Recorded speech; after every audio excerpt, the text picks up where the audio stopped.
The Great Gatsby by F. Scott Fitzgerald. Chapter 2. About halfway between West Egg and New York, the motor road hastily joins the railroad and runs beside it for a quarter of a mile, so as to shrink away from a certain desolate area of land.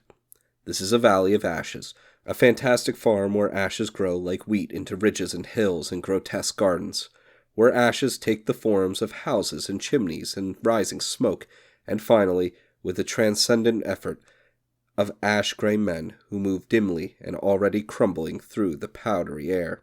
Occasionally, a line of gray cars crawls along an invisible track, gives out a ghastly creak, and comes to a rest, and immediately the ash-gray men swarm up with leaden spades and stir up an impenetrable cloud, which screens their obscure operations from your sight. But above the gray land and the spasms of bleak dust which drift endlessly over it, you perceive, after a moment, the eyes of Dr. T.J. Eckelberg. The eyes of Dr. T.J. Eckelberg are blue and gigantic. Their retinas are 1 yard high. They look out of no face, but instead from a pair of enormous yellow spectacles which pass over a non-existent nose. Evidently some wild wag of an oculist set them there to fatten his practice in the borough of Queens, and then sank down himself into eternal blindness, or forgot them and moved away, but his eyes, dimmed a little by many paintless days under the sun and rain, brood on over the solemn dumping ground. The Valley of Ashes is bounded on one side by a small foul river, and, when the drawbridge is up to let barges through, the passengers on waiting trains can stare at the dismal scene for as long as half an hour. There is always a halt there, of at least a minute, and it was because of this that I first met Tom Buchanan's mistress.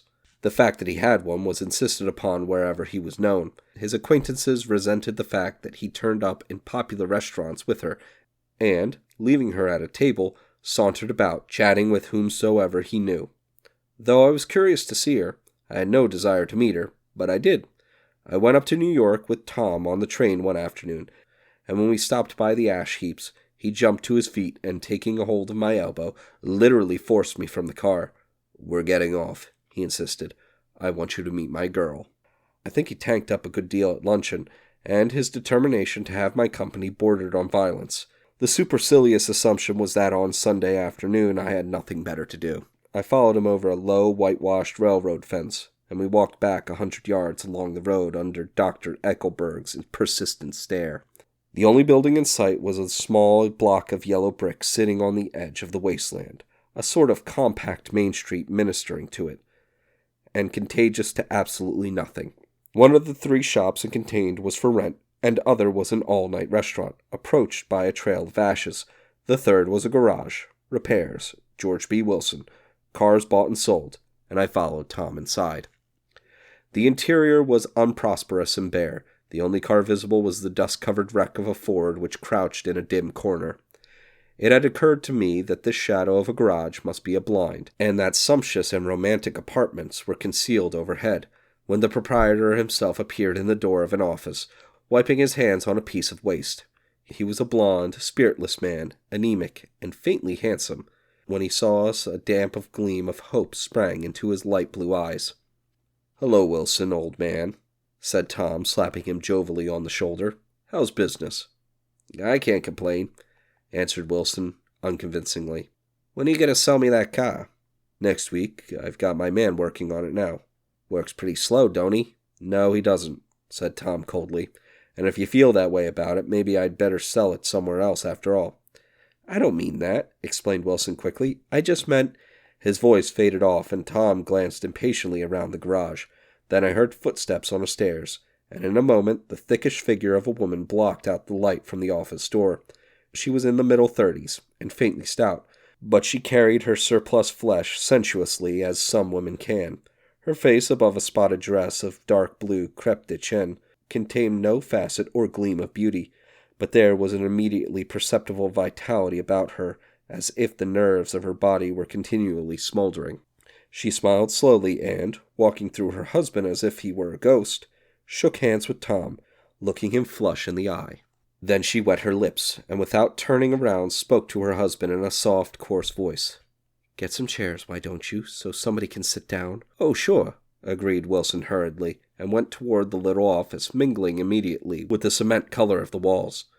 A white ashen dust veiled his dark suit and his pale hair, as it veiled everything in the vicinity, except his wife, who moved close to Tom. "I want to see you," said Tom intently. "Get on the next train." "All right. I'll meet you by the newsstand on the lower level." She nodded and moved away from him just as George Wilson emerged with 2 chairs from his office door. We waited for her down the road and out of sight. It was a few days before the 4th of July, and a gray, scrawny Italian child was setting torpedoes in a row along the railroad track. "Terrible place, isn't it?" said Tom, exchanging a frown with Dr. Eckelberg. "Awful." "It does her good to get away." "Doesn't her husband object?" "Wilson? He thinks she goes to see her sister in New York. He's so dumb he doesn't know he's alive." So Tom Buchanan and his girl and I went together to New York. Or not quite together, for Mrs. Wilson sat discreetly in another car. Tom deferred that much to the sensibilities of those East Eggers who might be on the train. She had changed her dress to a brown-figured muslin, which stretched tight over her rather wide hips as Tom helped her to the platform in New York. At the newsstand she bought a copy of Town Tattle and a moving picture magazine, and in the station drugstore some cold cream and a small flask of perfume. Upstairs, in the solemn echoing drive, she let 4 taxicabs drive away before she selected a new one, lavender-colored with gray upholstery, and in this we slid from the mass of the station into the glowing sunshine.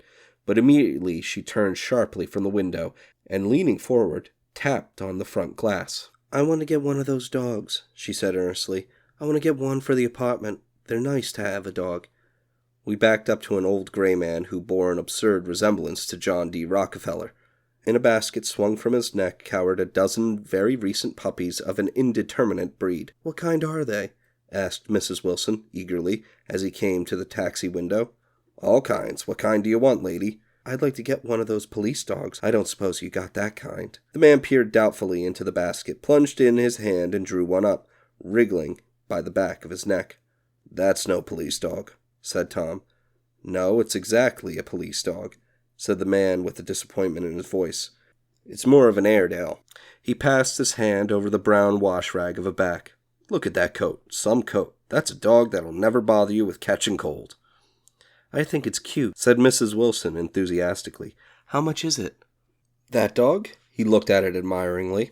"That dog will cost you $10. The Airedale, undoubtedly there was an Airedale concerned in it somewhere, though its feet were startlingly white, changed hands and settled down into Mrs. Wilson's lap, where she fondled the weather-proof coat with rapture.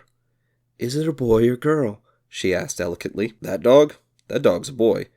"It's a bitch," said Tom decisively. "Here's your money. Go and buy 10 more dogs with it."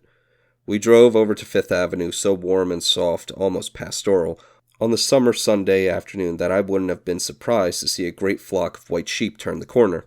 "Hold on," I said. "I have to leave you here." "No, you don't," interposed Tom quickly. "Myrtle will be hurt if you don't come up to the apartment. Won't you, Myrtle?" "Come on," she urged. "I'll telephone my sister Catherine. She's said to be very beautiful by people who ought to know." "Well, I'd like to, but—" We went on, cutting back over the park toward the West Hundreds.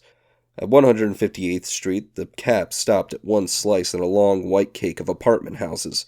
Throwing a regal homecoming glance around the neighborhood, Mrs. Wilson gathered up her dog and her other purchases, and went haughtily in. "I'm going to have the McKees come up," she announced as we rose in the elevator. "And of course, I gotta call my sister, too." The apartment was on the top floor, a small living room, a small dining room, a small bedroom, and a bath. The living room was crowded to the doors with a set of tapestried furniture entirely too large for it, so that to move about was to stumble continually over scenes of ladies swinging in the gardens of Versailles. The only picture was an over-enlarged photograph, apparently a hen sitting on a blurred rock. Looked at from a distance, however, the hen resolved itself into a bonnet, and the countenance of a stout old lady beamed into the room. Several old copies of Town Tattle lay on the table together with a copy of Simon Called Peter, and some of the small scandal magazines of Broadway. Mrs. Wilson was first concerned with the dog. A reluctant elevator boy went for a box full of straw and some milk, to which he added on his own initiative a tin of large, hard dog biscuits, one of which decomposed apathetically in the saucer of milk all afternoon. Meanwhile, Tom brought out a bottle of whiskey from a locked bureau door. I have been drunk just twice in my life, and the second time was that afternoon. So everything that happened has a dim, hazy cast over it, although until after 8 o'clock the apartment was full of cheerful sun. Sitting on Tom's lap, Mrs. Wilson called up several people on the telephone. Then there were no cigarettes, and I went out to buy some at the drugstore on the corner. When I came back, they had disappeared, so I sat down discreetly in the living room and read a chapter of Simon Called Peter. Either it was terrible stuff or the whiskey distorted things, because it didn't make any sense to me. Just as Tom and Myrtle, after the first drink Mrs. Wilson and I called each other by our first names, reappeared, company commenced to arrive at the apartment door. The sister, Catherine, was a slender, worldly girl of about 30, with a solid, sticky bob of red hair, and a complexion powdered milky white. Her eyebrows had been plucked and then drawn on again at a more rakish angle, but the efforts of nature toward the restoration of the old alignment gave a blurred air to her face. When she moved about, there was an incessant clicking as innumerable pottery bracelets jingled up and down upon her arms. She came in with such a proprietary haste, and looked around so possessively at the furniture that I wondered if she lived here. But when I asked her, she laughed immoderately, repeated my question aloud, and told me she lived with a girlfriend at a hotel. Mr. McKee was a pale, feminine man from the flat below. He had just shaved, for there was a white spot of lather on his cheekbone, and he was most respectful in greeting to everyone in the room. He informed me that he was in the artistic game, and I gathered later that he was a photographer and made the dim enlargement of Mrs. Wilson's mother, which hovered like an ectoplasm on the wall. His wife was shrill, languid, handsome, and horrible. She told me with pride that her husband had photographed her 127 times since they had married. Mrs. Wilson had changed her costume some time before, and was now attired in an elaborate afternoon dress of cream-colored chiffon, which gave out a continual rustle as she swept about the floor. With the influence of the dress, her personality had also undergone a change. The intense vitality that had been so remarkable in the garage was converted into impressive hauteur. Her laughter, her gestures, her assertions became more violently affected moment by moment, and as she expanded the room grew smaller around her until she seemed to be revolving on a noisy, creaking pivot through the smoky air. "My dear," she told her sister in a high, mincing shout, "most of these fellows will cheat on you every time. All they think of is money. I had a woman up here last week to look at my feet, and when she gave me the bill, you'd have thought she had my appendicitis out." "What was the name of the woman?" asked Mrs. McKee. "Mrs. Eberhardt. She goes around looking at people's feet in their homes." "I like your dress," remarked Mrs. McKee. "I think it's adorable." Mrs. Wilson rejected the compliment by raising her eyebrow in disdain. "It's just a crazy old thing," she said. "I just slip it on sometimes when I don't care what I look like." "But it looks wonderful on you, if you know what I mean," pursued Mrs. McKee.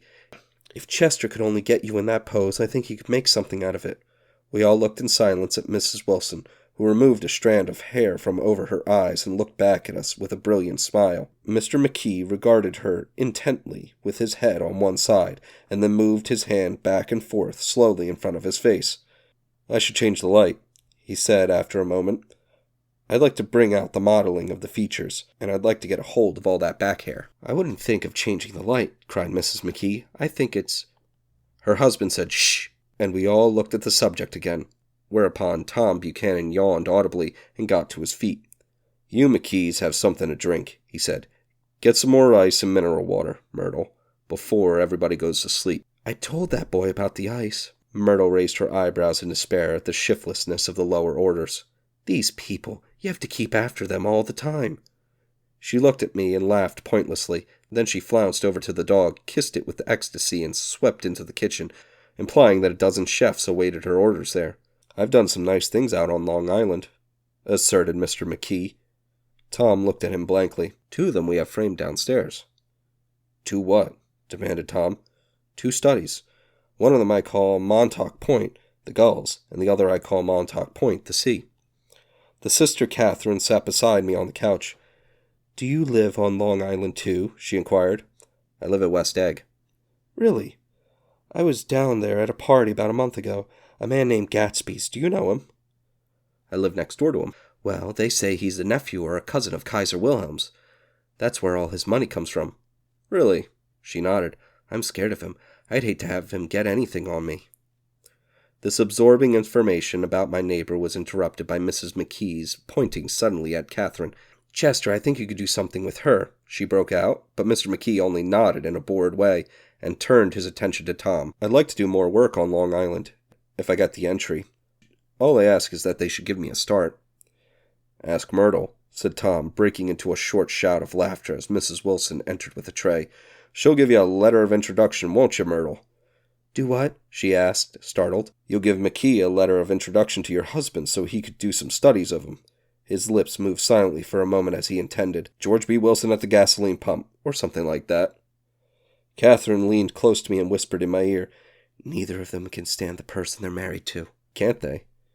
"Can't stand them." She looked at Myrtle and then at Tom. "What I say is, why go on living with them if they can't stand them? If I was them, I'd get a divorce and get married to each other right away." "Doesn't she like Wilson either?" The answer to this was unexpected. It came from Myrtle, who had overheard the question, and it was violent and obscene.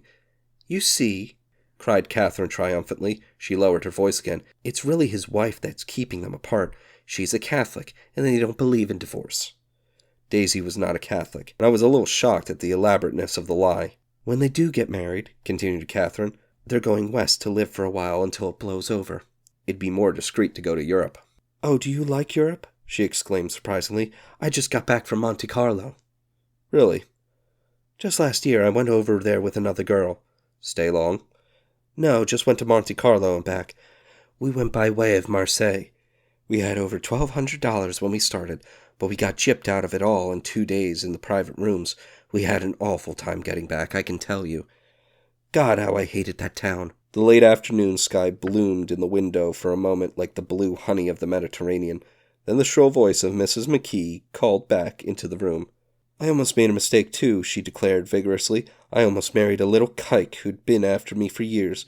I knew he was below me. Everyone kept saying to me, 'Lucille, that man's way below you.' But if I hadn't met Chester, he'd have got me, sure." "Yes, but listen," said Myrtle Wilson, nodding her head up and down. "At least you didn't marry him." "I know I didn't." "Well, I married him," said Myrtle ambiguously. "And what's the difference between your case and mine?" "Why did you, Myrtle?" demanded Catherine. "Nobody forced you to." Myrtle considered. "I married him because I thought he was a gentleman," she said finally. "I thought he knew something about breeding, but he wasn't fit to lick my shoe." "You were crazy about him for a while," said Catherine. "Crazy about him?" cried Myrtle incredulously. "Who said I was crazy about him? I never was any more crazy about him than I was about the man there." She pointed suddenly at me, and everyone looked at me accusingly. I tried to show by my expression that I had played no part in her past. "The only crazy I was when I married him. I knew right away I made a mistake. He borrowed somebody's best suit to get married in, and never even told me about it, and the man came after it one day when he was out." She looked around to see who was listening. "Oh, is that your suit?" I said. "This is the first I've ever heard of it. But I gave it to him, and then I lay down and cried to beat the band all afternoon." "She really ought to get away from him," resumed Catherine to me. "They've been living over that garage for 11 years, and Tom's the first sweetie she ever had." The bottle of whiskey, a second one, was now in constant demand by all present, excepting Catherine, who felt just as good on nothing at all. Tom rang for the janitor and sent him for some celebrated sandwiches, which were a complete supper in themselves. I wanted to get out and walk eastward toward the park, through the soft twilight. But each time I tried to go, I became entangled in some wild, strident argument which pulled me back as if with ropes into my chair. Yet high over the city our line of yellow windows must have contributed their share of human secrecy to the casual watcher in the darkening streets. And I was him too, looking up and wondering. I was within and without, simultaneously enchanted and repelled by the exhaustible variety of life. Myrtle pulled her chair close to mine, and suddenly her warm breath poured over me the story of her first meeting with Tom. "It was on the 2 little seats facing each other that are always the last ones left on the train. I was going up to New York to see my sister and spend the night. He had on a dress suit and patent leather shoes, and I couldn't keep my eyes off him, but every time he looked at me, I had to pretend to be looking at the advertisement over his head. When we came into the station, he was next to me, and his white shirt front pressed against my arm, and so I told him I'd have to call the policeman, but he knew I lied. I was so excited that when I got into a taxi with him, I didn't hardly know I wasn't getting into a subway train. All I kept thinking about over and over was, you can't live forever, you can't live forever. She turned to Mrs. McKee, and the room rang full of her artificial laughter. My dear, she cried, I'm going to give you this dress as soon as I'm through with it. I've got to get another one tomorrow. I'm going to make a list of all things I've got to get. A massage and a wave and a collar for the dog, and one of those cute little ashtrays where you touch a spring, and a wreath with a black silk bow for Mother's grave that'll last all summer. I gotta write down a list so I won't forget all the things I gotta do. It was 9 o'clock. Almost immediately afterward I looked at my watch and was found it was 10. Mr. McKee was asleep on a chair with his fists clenched in his lap, like a photograph of a man of action. Taking out my handkerchief, I wiped from his cheek the remains of the spot of dried lather that had worried me all the afternoon. The little dog was sitting on the table looking with blind eyes through the smoke, and from time to time groaning faintly. People disappeared, reappeared, made plans to go somewhere, and then lost each other, searched for each other, found each other a few feet away. Sometime toward midnight, Tom Buchanan and Mrs. Wilson stood face to face, discussing in impassioned voices whether Mrs. Wilson had any right to mention Daisy's name. Daisy, Daisy, Daisy, shouted Mrs. Wilson. I'll say it whenever I want to. Daisy. Making a short, deft movement, Tom Buchanan broke her nose with an open hand. Then there were bloody towels upon the bathroom floor, and a woman's voices scolding, and high over the confusion a long broken wail of pain. Mr. McKee awoke from his doze and started in a daze toward the door. When he had gone halfway, he turned around and stared at the scene. His wife and Catherine scolding and consoling as they stumbled here and there among the crowded furniture with articles of aid, and the disappearing figure on the couch, bleeding fluently, and trying to spread a copy of Town Tattle over the tapestry scenes of Versailles. Then Mr. McKee turned and continued on out the door. Taking my hat from the chandelier, I followed. Come to lunch some day, he suggested, as we groaned down in the elevator. Where? Anywhere. Keep your hands off the lever, snapped the elevator boy. I beg your pardon, said Mr. McKee with dignity. I didn't know I was touching it. All right, I agreed. I'll be glad to. I was standing beside his bed, and he was sitting up between the sheets, clad in his underwear, with a great portfolio in his hands. Beauty and the Beast, Loneliness, Old Grocery Horse, Brooklyn Bridge. Then I was lying half asleep in the cold lower level of the Pennsylvania station, staring at the Morning Tribune and waiting for the 4 o'clock train.